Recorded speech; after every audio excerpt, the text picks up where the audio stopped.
प्रश्न विचारणार आहे मी सगळ्यांना। या प्रश्नाचं उत्तर मला तुमच्याकडनं अपेक्षित आहे। प्रश्नाचं उत्तर जो उत्तम उत्तर देईल त्याला माझ्याशी प्रत्यक्ष व्हिडिओ कॉलवरती बोलायला मिळेल आणि त्याला बक्षीस सुद्धा मिळेल।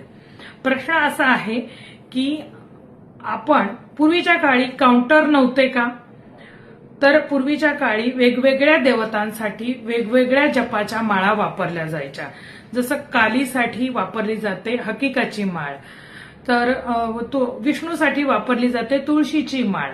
तर मग आता काउंटर वापरून जप करणं कितपत योग्य आहे आणि त्याच्यावरती तुमचं उत्तर मला अपेक्षित आहे। जो योग्य उत्तर देईल त्याला सांगितल्याप्रमाणे बक्षीस 100% मिळणार आणि माझ्याशी व्हिडिओ कॉलवरती बोलायला पण मिळणार।